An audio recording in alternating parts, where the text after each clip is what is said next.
Number 17, Jake Butler opens the scoring for the season in the 41st minute. Waitakere United 1-0.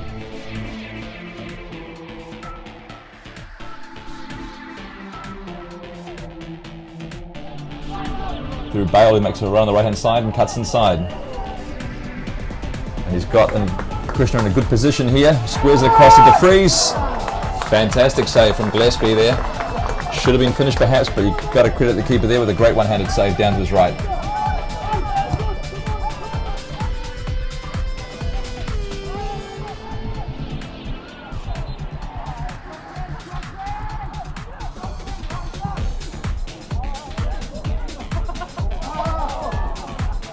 Wow, that was nearly the goal of the season. I think that was Alan Pearce taking a quick goal kick, pitching Gillespie off his line, and it looked like he almost threw it in there, but just managed to get enough on it. That would have been one for the archives. That was a cracking attempt there.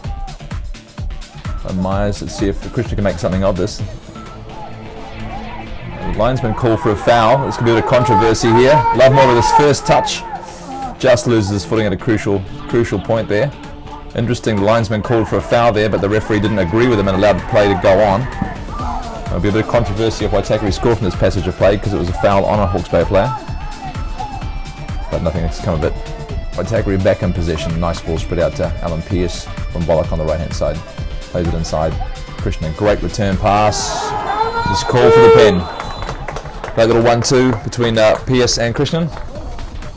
Referee just warning everyone to stay out of the penalty area. If he puts this away, you can't really see a way back for Hawke's Bay United. They haven't really had any goal scoring chances. Pearce up. Great save. Scores on the rebound. Alan Pearce making it 2-0 off the rebound. With around 10 minutes to go. It's 2-0 Waitakere United. Alan Pearce, technically not a penalty, from the rebound. Makes it 2-0 Waitakere United. No one in the middle of the park really for Hawke's Bay, and as a consequence, Waitakere win it and break. Shot from Pearce, wide. Might have done better to play a ball through to a couple of breaking midfielders there, but wasn't to be. Change coming up shortly for Waitakere United. Tape a little bit Waitakere, get back to it in a second as Pearce breaks down the right wing side, and if he can roll it in, Game could score this first touch, but he doesn't. This has fallen to Lovemore. Does well to get it back across to Krishnan. But nice finish. 3-0. 3-0 Waitakere United. Great finish from Roy Krishnan. 3-0 Waitakere United. With around 7 minutes on the clock. A third goal for Waitakere United here at Fred Taylor Park.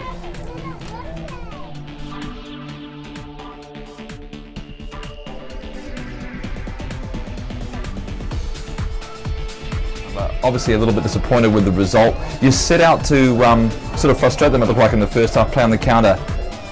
Was that the plan? Yeah, definitely. We played in pre-season, we knew what we wanted to do. Unfortunately, it didn't quite work, so we had a change of tactics within the second half, and I thought in the second half, about 20-25 minutes, we had a chance. You got to score when you got that little ascendancy, and we didn't. And there was a game-defining moment where we had a penalty decision against us where the linesman had given a free kick just before that, so it was slightly annoying, but these things happen and it's football.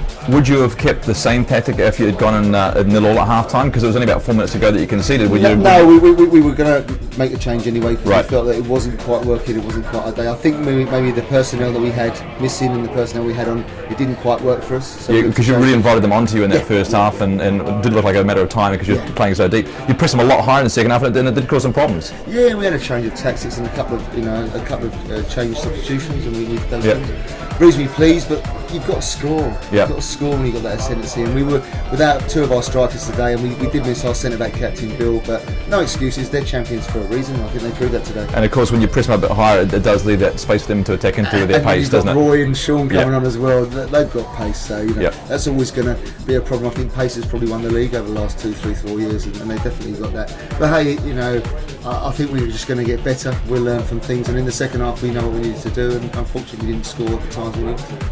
And beaming after that game, obviously very happy with a 3-0 result. That wasn't all plain sailing. They looked to frustrate you in that first half, and it was almost working there for a while.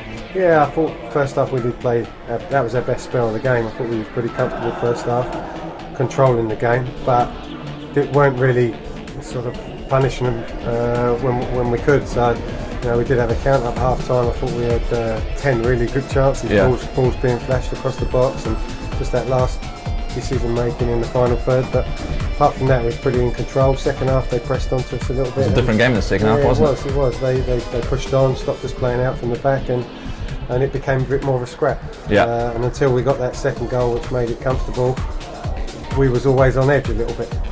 So in the first half, the problems they cause, of course, is it's hard to break down 8 or 9 players on the edge of the area there. What was the message at the half time? You didn't know they were going to change. What were you telling the players to do? Just stay more patient, and just that final ball, work that final ball a little bit better.